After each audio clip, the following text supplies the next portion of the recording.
ಏನಿದ್ದಾರೆ ಸೈನಿಕರು ಇವರೆಲ್ಲ ಮತ್ತೆ ಸ್ವಲ್ಪ ಸರಿಯಿದೆ ಸೈನಿಕರು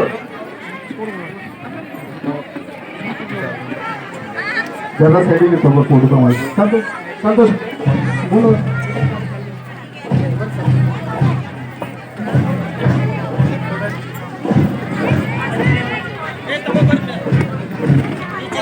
ದಯವಿಟ್ಟು ಅವಕಾಶ ಮಾಡಿಕೊಡ್ರಿ ಸರ್ ಮುಂದೆ ಸರ್ ಅದ್ರಿ ಸೈಡ್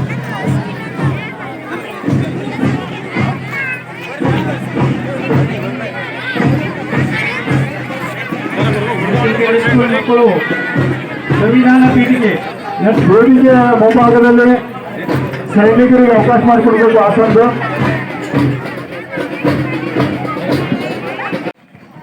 ಸನ್ಮಾನ್ಯ ಶ್ರೀ ಶಾಸಕರು ಡಾಕ್ಟರ್ ಶೈಲೇಂದ್ರ ಗದ್ದಾಳೆ ಮಾನ್ಯ ಶಾಸಕರು ಮಾತನಾಡಲಿದ್ದಾರೆ ದಯಮಾಡಿ ಶಾಂತ बोलो भारत माता की ಡಾಕ್ಟರ್ ಬಾಬಾ ಸಾಹೇಬ್ ಅಂಬೇಡ್ಕರ್ ಅವರಿಗೆ ಜೈ ಭೀಮ್ ಎರಡು ಕೈ ಎತ್ತಿ ಹೇಳ್ಬೇಕಪ್ಪ ನೀವು ಊಟ ಆಗ್ಯದಲ್ಲ बोलो भारत माता की ಡಾಕ್ಟರ್ ಬಾಬಾ ಸಾಹೇಬ್ ಅಂಬೇಡ್ಕರ್ ಅವರಿಗೆ ಜೈ ಭೀಮ್ ಡಾಕ್ಟರ್ ಬಾಬಾ ಸಾಹೇಬ್ ಅಂಬೇಡ್ಕರ್ ಅವರ ಮೂರ್ತಿ ಅನಾವರಣ ಕಾರ್ಯಕ್ರಮಕ್ಕೆ ಬಹುದೂರದಿಂದ ಬಂದಂತ ನಿಮ್ಮೆಲ್ಲ ಪೂಜ್ಯರು ಪೂಜ್ಯ ಶ್ರೀ ಜ್ಞಾನ ಪ್ರಕಾಶ್ ಸ್ವಾಮೀಜಿಯವರ ಪಾದಕ್ಕೆ ನಮಸ್ಕರಿಸಿ ವೇದಿಕೆ ಮೇಲಿದ್ದ ಎಲ್ಲಾ ಬಂತೇಜಿಯವರ ಪಾದಕ್ಕೆ ನಮಸ್ಕರಿಸಿ ಈ ತಾನೇ ತಮ್ಮನ್ನು ಉದ್ದೇಶಿಸಿ ಮಾತಾಡದಂತ ಬಂಡಪ್ಪ ಕಾಶಂಪುರ್ಜಿರವರೇ ವೇದಿಕೆ ಮೇಲಿದ್ದ ಎಲ್ಲಾ ಸಮಾಜದ ಮುಖಂಡ್ರೆ ಎಲ್ಲ ಪಕ್ಷದ ಮುಖಂಡ್ರೆ ಎಲ್ಲ ಸಮಾಜದ ಮುಖಂಡ್ರೆ ಹಾಗೂ ಶ್ರದ್ಧೆ ತಾಯಂದಿರೇ ಅಧಿಕಾರಿ ಒಂದದವರೇ ಮಾಧ್ಯಮದ ಮಿತ್ರರೇ ಯಾಕಂದ್ರೆ ಎಲ್ಲರೂ ಹೆಸರು ಕುನಾದ ಎಲ್ಲರ ಹೆಸರು ತಗೊಂಡ್ರೆ ಇದೊಂದು ಗಂಟೆ ಆಯ್ತು ಹೆಂಗ್ ಹೂವಿನ ಸರ ಹಾಕಲಕ್ ಶಾರ್ಟ್ ಅಂಡ್ ಶಾರ್ಟ್ ಸ್ವೀಟ್ ಆಯ್ತು ಹಂಗೆ ಇದಾಗಬೇಕು ಯಾಕೆ ಪೂಜ್ಯರ ಹೆಸರು ತಗೊಂಡ್ರೆ ಸಾಕು ಎಲ್ಲರ ಹೆಸರು ತಗೊಂಡಪ್ಪ ನಾನು ಭಾವಿಸ್ತೀನಿ ಈ ಒಂದು ಕಡಿಮೆ ಬರ್ತದ ಅದಕ್ಕೆ ಈಗ ಆ ಕಮಿಟಿ ವರದಿ ಕೊಡ್ತದ ಜಾಸ್ತಿ ದುಡ್ಡು ಬರ್ಬೋದು ಮುಂದಿನ ಸಲ ಅದನ್ನ ಪ್ರಸ್ತಾಪ ಮಾಡಿದೀನಿ ನೋಡ್ಬೇಕು ಭಗವಂತನ ಇಚ್ಛೆಲಿಂದು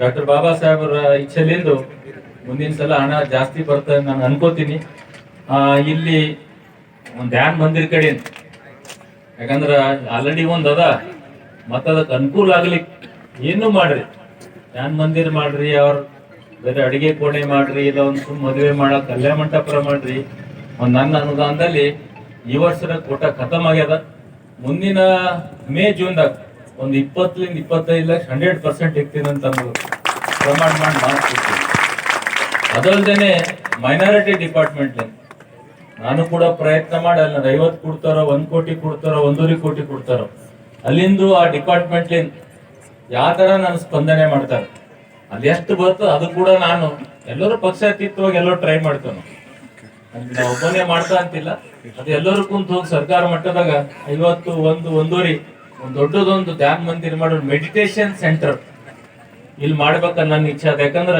ಸಾಕಷ್ಟು ಜನ ಬಂದು ಇಲ್ಲಿ ಉಳಿಬಹುದು ಒಂದಿನ ಕೂಡ್ಬೋದು ಯಾಕಂದ್ರೆ ಪರಿಸರ ಚೆನ್ನಾಗದ 30-40 ಎಕರೆ ಲ್ಯಾಂಡ್ ಅದ ಒಳ್ಳೆ ರೀತಿ ನೀವು ಕುಟುಂಬದವ್ರ ಜೊತೆ ಒಂದ್ 2 ದಿನ ಉಳಿಬಹುದು ಚಿಕಿತ್ಸಾ ಕೇಂದ್ರ ಮಾಡಬಹುದು ಇದನ್ನ ಬೇರೆ ಬೇರೆ ಡೆವಲಪ್ಮೆಂಟ್ ಸುಮ್ಮನೆ ನಾವು ಭವನ್ ಕಟ್ತೇವೆ ವರ್ಷಿಗೆ ಒಂದ್ಸಲ ಪೂಜೆ ಮಾಡ್ತೇವೆ ಎಲ್ಲ ಭವನ್ಗಳು ಯಾವ್ರಿಗೆ ಹೋದ್ರಿ ನಮ್ಮೊಂದು ಭವನ್ ಕೊಡುವಂತಾರೆ MLA ಹೋದ್ರು ಯಾರೇ MLA ನಾವ್ ಅಂತಿಲ್ಲ ಅದು ವರ್ಷಿಗೆ ಒಂದೇ ಸಲ ಓಪನ್ ಮಾಡ್ತೇವೆ ನಾವು ಅದಕ್ಕ ಅಲ್ಟರ್ನೇಟ್ಲಿ ನಾವೇನ್ ಮಾಡ್ಬೇಕು ಪ್ರಕೃತಿ ಚಿಕಿತ್ಸಾ ಕೇಂದ್ರ ಧ್ಯಾನ ಮಂದಿರ ಮೆಡಿಟೇಷನ್ ಈ ತರ ಮಾಡಿದ್ರೆ ನಮ್ಮ ಇವತ್ತಿನ ಟೆನ್ಷನ್ ಲೈಫ್ ಬಹಳ ಅದ ಮುಂಜಾನೆ ಇದ್ರೆ ಟೆನ್ಷನ್ ಇದ್ರೆ ಸಂಜೆ ತನ ಟೆನ್ಷನ್ ಇರ್ತದೆ ಇಲ್ಲ ಟೆನ್ಷನ್ ಯಾಕೆ ಇರ್ತದ ಮೊಬೈಲ್ ನಮ್ ಸಂಕಟ ಅದ ಇದೊಂದು ಟೆನ್ಷನ್ ಕಾರಣ ಇದೆ ಮೊಬೈಲ್ ಬಿ ಅದ ಸುಮ್ ಕೂಡುಗಳಲ್ಲ ನಮ್ಗೆ ಯಾರಿಗಿ ಅದಕ್ಕ ನಮ್ಮೆಲ್ಲರಿಗೂ ಒತ್ತಡ ಲೈಫ್ದಾಗ ನಾವೆಲ್ಲ ಇರ್ಲತ್ತಿದ್ದೆವು ಅದಕ್ಕೆ ಅದೊಂದು ಮಾಡ್ತೀನಿ ಸಾಧ್ಯ ಆದಷ್ಟು ಮುಂದೆ ಏನೇನು ಆಶೀರ್ವಾದ ಮಾಡ್ತೀರಿ ತಮ್ಮ ಜೊತೆ ಇರ್ತೀನಿ ಅಂತ ಹೇಳಿ ಸಾಕಷ್ಟು ನಮ್ಮ ಗುರುಗಳೆಲ್ಲ ಮಾತಾಡ್ಬೇಕು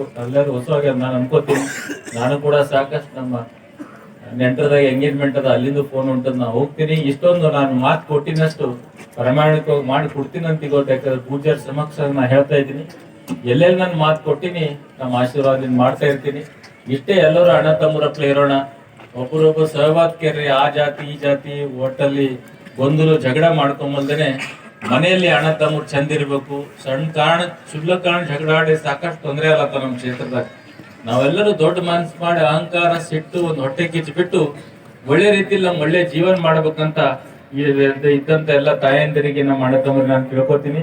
ಯಾವುದೇ ಕಷ್ಟ ಏನಿದ್ರು ದಯವಿಟ್ಟು ನನಗಾಗ್ಲಿ ವೇದಿಕೆ ಮೇಲೆ ಎಲ್ಲರಿಗೆ ಫೋನ್ ಮಾಡ್ರಿ, ನಿಮ್ ಕಷ್ಟಕ್ಕೆ ಸ್ಪಂದನೆ ಮಾಡ್ತೀರಿ ಅಂತ ಹೇಳಿ ತಮ್ಮೆಲ್ಲರಿಗೂ ಒಳ್ಳೇದಾಗ್ಲಿ, ಶುಭವಾಗ್ಲಿ. ಜೈ ಹಿಂದ್, ಜೈ ಕನ್ನಡ. ಎಲ್ಲಾ ದೇವರು ದಿಟ್ಟರು ಫೇಮಸ್ ದೇವರೆಲ್ಲ ನಂಬಲೇರ.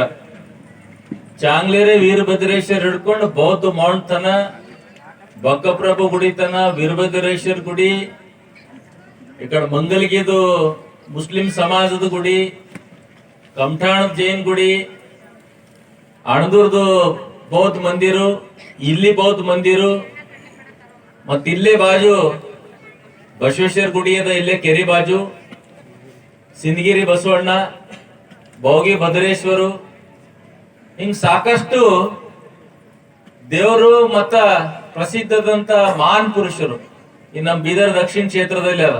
ಮತ್ ವಿಶೇಷವಾಗಿ 3 ಬೌದ್ಧ ಮಂದಿರಗಳು, ಧ್ಯಾನ ಮಂದಿರಗಳು ಜಿಲ್ಲೆದ ನಮ್ ಕ್ಷೇತ್ರದಾಗೆ ಅದು ಬಹಳ ವಿಶೇಷ.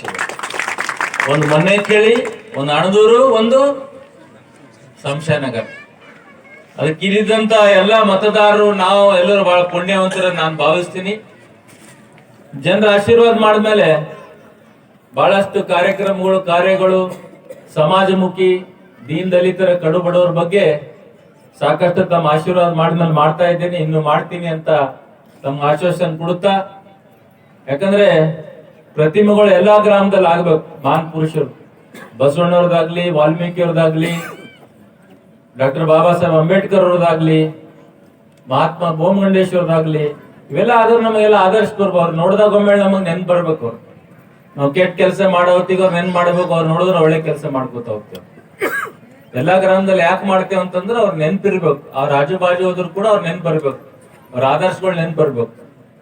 ಯಾಕಂದ್ರೆ ಡಾಕ್ಟರ್ ಬಾಬಾ ಸಾಹೇಬ್ ಅಂಬೇಡ್ಕರ್ ಅವರು, ನಾನು 2 ಸಲ ಲಂಡನ್ ಹೋಗಿದ್ದ. ಈ ವರ್ಷ ಏಪ್ರಿಲ್ ಹೋಗಿದ್ದ, ಹಳೆ ವರ್ಷ ಏಪ್ರಿಲ್ ಹೋಗಿದ್ದ. ಹೌದಾ, ಡಾಕ್ಟರ್ ಬಾಬಾ ಸಾಹೇಬ್ ಅಂಬೇಡ್ಕರ್ ಅವ್ರದ್ದು ಓದುವಂತ ಲೈಬ್ರರಿ ಉಳಿದಂತ ಸ್ಥಳಕ್ಕೆ ಹೋಗಿದ್ದ. ನಾನು ಮೊನ್ನೆ ಅಂಬೇಡ್ಕರ್ ಸಾಹೇಬ್ರ ಜಯಂತಿ ದಿನ ಲಾಸ್ಟ್ ಇಯರ್ ನ ಈ ವೇದಿಕೆ ಮೇಲೆ ಹೇಳಿದೆ ಮಾತು. ಯಾರಿಗೆ ಅನುಕೂಲ ಆಯ್ತು, ಭಗವಂತ ಶಕ್ತಿ ಕೊಟ್ಟ, ದಯವಿಟ್ಟು ತಾವು ಕೂಡ ಅಲ್ಲಿ ಹೋಗ್ಬರ್ರಿ ಅಂತ ಒಂದು ಒಳ್ಳೆ ಈಗಿದಂತ ಮಹಾರಾಷ್ಟ್ರ ಮುಖ್ಯಮಂತ್ರಿ ಮೋಸ್ಟ್ಲಿ ಫಡ್ನವೀಸ್ ಅವರು ಪರ್ಚೇಸ್ ಮಾಡಿ ಅದಕ್ಕೊಂದು ಲೈಬ್ರರಿ ಅಂತ ಪರ್ಚೇಸ್ 16-17 ಕೋಟಿ ಪರ್ಚೇಸ್ ಮಾಡಿ ಅದಕ್ಕೆ ಯಾರು ಈ ಸಮಾಜದ ವಿದ್ಯಾರ್ಥಿನಿಯರು ಹೋಗ್ತಾರ ಅಲ್ಲಿ ಅವ್ರಿಗೆ ನೋಡ್ಲಿಕ್ಕೆ ಮಾಡ್ಲಿಕ್ಕೆ ಮಾಡಿದಾರಂತ ಅನ್ಕೊಂಡಿದೀನಿ. ನಾನು ಕೂಡ ಭೇಟಿ ಕೊಟ್ಟಿದ್ದ. ಈಗ ಸರ್ಕಾರಿ ಅದು ಅವ್ರ ವರ್ಷದಲ್ಲಿದ್ದು ಕೆಲಸ ಮಾಡತ್ತು.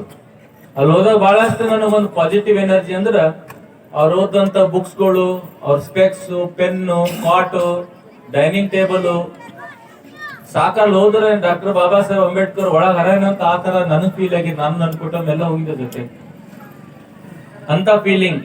ಯಾಕಂದ್ರೆ ಸುಮಾರು ಒಂದು 50,000 ಬುಕ್ ಓದಿ ಅಷ್ಟು ಕಡು ಬಡತನದಲ್ಲಿ, ಅಷ್ಟು ಕಷ್ಟದ ಸಮಯದಲ್ಲಿ ಮತ್ತದು ಓದಿ ಸಂವಿಧಾನ ಬರೆಯೋದು. ಅದು ಸಂವಿಧಾನ ಇರ್ತಿಲ್ಲ ಅಂದ್ರೆ ನಾವೇನು MLA ಐತಿಲ್ಲ, MP ಐತಿಲ್ಲ, ಯಾರು ಗ್ರಾಮ ಪಂಚಾಯತ್ ಸದಸ್ಯ ಐತಿಲ್ಲ. ಅಧಿಕಾರ ಕೊಟ್ಟರು ಡಾಕ್ಟರ್ ಬಾಬಾ ಸಾಹೇಬ್ ಅಂಬೇಡ್ಕರ್ ಅವರು. ಯಾಕಂದ್ರೆ ನಾವೊಬ್ಬ ಜಿಲ್ಲಾ ಪಂಚಾಯತ್ ಸದಸ್ಯನ ಐತೀನಿ, ಆ ಒಂದು ಸಮಾಜಲಿಂದ ಕೆಟಗರಿ ಅಂದ್ರ ಸಂವಿಧಾನ ಬರ್ತಿಲ್ಲ ಅಂದ್ರ ಆ ಕೆಟಗರಿನೇ ಐತಿಲ್ಲ. ಜನರಲ್ ಆಗ್ಲಿ 3A 2A SC ST ಬಂದಾರಂದ್ರ because of doctor Baba Saheb Ambedkar ಅವ್ರು ಕೊಟ್ಟಂತ ಕೊಡುಗೆ. ಮತ್ತೀಗ ನಾವು ಓದ್ದೇವು ಪೀಠಿಕೆ, ಭಾರತ ದೇಶದ ಅಖಂಡತೆ, ಐಕ್ಯತೆ, ರಾಷ್ಟ್ರೀಯತೆ ಇವು 3 ಎಂದೂ ಮರಿಬಾರ್ದು ಅಂತ ಹೇಳಿದ್ರು. ದೇಶ ಮೊದಲು, ಆಮೇಲೆ ಜಾತಿ ಧರ್ಮ, ಆಮೇಲೆ ಇದು ಡಾಕ್ಟರ್ ಬಾಬಾ ಸಾಹೇಬ್ ಅಂಬೇಡ್ಕರ್ ಹೇಳ್ಯಾರ. ಅದ್ರ ಬಗ್ಗೆ ನಮ್ಮ ಭಾರತ ದೇಶ ಬಗ್ಗೆ ನಾವು ಗೌರವ ಇಟ್ಕೋಬೇಕು, ದೇಶ ಬಗ್ಗೆ ಅಭಿಮಾನಿ ಇರ್ಬೇಕು. ಆಮೇಲೆ ನಮ್ self last, first nation first ಎಂಬ ಯಾರಾದ್ರೂ ಮೊದಲು ಕೊಟ್ಟರ ದೇಶಕ್ಕಂತ ಡಾಕ್ಟರ್ ಬಾಬಾ ಸಾಹೇಬ್ ಅಂಬೇಡ್ಕರ್ ಅವ್ರ ಪೀಠಿಕಲ್ಲೇ ಇದೆ, ರಾಷ್ಟ್ರೀಯದ ಐಕ್ಯತೆ, ಅಖಂಡತೆ, ದೇಶಕ್ಕಾಗಿ ಅಂತ. ಅದನ್ನ ನಾವು ಯಾರು ಮರಿಬಾರ್ದಂತ ಹೇಳುತ್ತಾ ಅವ್ರು ಹಾಕೊಟ್ಟಂತ ಆದರ್ಶ ಪಾಲನೆ ಮಾಡೋಣ. ತಾವೆಲ್ಲ ಆಶೀರ್ವಾದ ಮಾಡಿದ್ಮೇಲೆ ಕೆಲವು ಕೆಲಸ ಸಮಾಜ ಮುಖ್ಯ ಕೆಲಸ ಮಾಡ್ತಾ ಇರ್ತೀನಿ, ಮಾಡ್ಲತ್ತೀನಿ. ಅಹಂಕಾರದಿಂದ ಹೇಳತ್ತಿಲ್ಲ, ತಾವ್ ಜವಾಬ್ದಾರಿ ಕೊಟ್ಟಿರಿ ಅಂತ ಇಷ್ಟು ಸಮಾಜಕ್ಕ ನಾನು ವಿಧಾನಸಭಾ ಕ್ಷೇತ್ರದಲ್ಲಿ ಕೆಲವು ಗ್ರಾಮಗಳಲ್ಲಿ ಇಕ್ಕಿದ್ದೀನಿ. ಒಂದು ಅಮಲಾಪುರ, ಹೊನ್ಕೇರಿ, ರೇಕುಳ್ಗಿ, ಆಣದೂರು, ಬೋರಾಳು, ಮನ್ನೆಖೇಳಿ, ಮುತ್ತಂಗಿ ಮತ್ ಕಾಶಂಪುರ್ಸಿ ಇಟ್ಟು ಗ್ರಾಮಗಳದಾಗ ಅಪ್ರೂವಲ್ ಆಗ್ಯಾವ. 1 ಗ್ರಾಮ್ದ 10 ಲಕ್ಷ, 15 ಲಕ್ಷ, ಈ ತರ ತಾವು ಆಶೀರ್ವಾದ ಮಾಡಿದ್ಮೇಲೆ ಇಷ್ಟು ಅಂಬೇಡ್ಕರ್ ಜಿ ಅವ್ರ ಭವನಗಳನ್ನ ನಿಕ್ಕಿದ್ದೀನಿ. ಮತ್ತೆ ಇಲ್ಲಿ ಕೂಡ ವಿಶೇಷವಾಗಿ ಇಲ್ಲಿ ಸುಮಾರು 2015 ನಾನು ಭಗವಂತ ಕೋಬರ್ ಜೊತೆ ಬಂದಿದ್ದ. ಇದೊಂದು ಧ್ಯಾನ ಮಂದಿರ ಅವ್ರ ಫಂಡ್ದಾಗೆ 15 ಲಕ್ಷ ರೂಪಾಯಿ ಇಕ್ಕಿ 15 ಲಕ್ಷ ರೂಪಾಯಿ ಇಕ್ಸಿದ ಅವಾಗ ನಾನು ಎಮ್ಮೆಲೆ ಸೋತಿದ್ದ ಅವಾಗ. ಆಗ ಅವ್ರ ಜೊತೆ ಬಂದು ಉದ್ಘಾಟನೆ ಬಂದಿದ್ದು ದಿನ ಕೂಡ ನಾನು ನೆನ್ಪದ. ಇದೊಂದು ಹಿಲ್ ಸ್ಟೇಷನ್ ಇದ್ದಪ್ಲೆ ಅದ, ನಡ್ಬರ್ಕ ನೀರದ, ಆಜು ಬಾಜು ಎಲ್ಲ ಗುಡ್ಡ ಅದ. ಒಂದ್ ಒಳ್ಳೆ ಪ್ರವಾಸ ತಾಣ ಆಗೋದ್ರಾಗೇನು ತಪ್ಪಿಲ್ಲ. ಈಗ ಅನುದಾನ ನಮ್ ಬೀದರ್ ದಕ್ಷಿಣ ಕ್ಷೇತ್ರಕ್ಕೆ ಬಹಳ ಕಡಿಮೆ ಅದ. ನಾ ಎಲ್ಲಾ ಕಡೆ ಹೇಳ್ತಾ ಇರ್ತೀನಿ, ನಂಜುಂಡಪ್ಪ ವರದಿ ನಮ್ ಕ್ಷೇತ್ರಕ್ಕೆ ಅನ್ಯಾಯ ಮಾಡಿದ. ನಿನ್ನೆ ಮೊನ್ನೆ ಕೂಡ ನಾನು ಉತ್ತರ ಕರ್ನಾಟಕ ಬಗ್ಗೆ ಚರ್ಚೆ ಮಾಡೋತಿ ವಿಧಾನಸೌಧದಾಗ ಈ ಮಾತನ್ನ ನಾಡಿದೀನಿ, ಪ್ರಸ್ತಾಪ ಮಾಡಿದೀನಿ. ಎಲ್ಲಾ ಕ್ಷೇತ್ರಕ್ಕ ಡಾಕುಳ್ಗಿ ಅವ್ರ ಕ್ಷೇತ್ರದ ಹುಮ್ನಾಬಾದ್ ಅವ್ರಿಗೆ 70 ಕೋಟಿ ಬರ್ತದ, ನಮ್ಗೆ 28 ಕೋಟಿ ಬರ್ತದ. ನಿನ್ನೊಂದು ಹುಮ್ನಾಬಾದ್ ನಿಮ್ಗೆ ನಂಜುಂಡಪ್ಪ ಅವ್ರ KKD ಈ ನಮ್ದ ಒಂದ್ ಸೂಚ್ಯಾಂಕದಾಗ ಅನ್ಯಾಯ ಆಗದಂತೆ ನಾನು ಮೊನ್ನೆ ಕೂಡ ಮಾತಾಡೀನಿ. ಬೇರೆ ಬೇರೆ ಎಲ್ಲಾ ಕ್ಷೇತ್ರಕ್ಕೆ 70 ಕೋಟಿ ಬರ್ತದ. ನಮ್ಮ ಹಳ್ಳಿ ಊರುಗಳು ಇದ್ರೆ 28 ಕೋಟಿ ಬರ್ತದೆ. ಅದ್ರಾಗ SC ST school, building, road, ನಾನಾ ತರ ಒಂದು ಮಾನದಂಡವ. ಅದಕ್ಕೆ ಸ್ವಲ್ಪ ಕಷ್ಟ ಆಗತ್ತೆ. ಅದ್ರ ಕೂಡ ತಮ್ಮ ಆಶೀರ್ವಾದ ಸಾಧ್ಯ ಆದಷ್ಟು ಪ್ರಯತ್ನ ಮಾಡ್ತಾ ಇದ್ದೀನಿ. ಬೇಡಿಕೆ ನೀವು ಕೇಳಲ್ಲೋದ್ರಿಗೆ ಬರ್ದಿತ್ತು.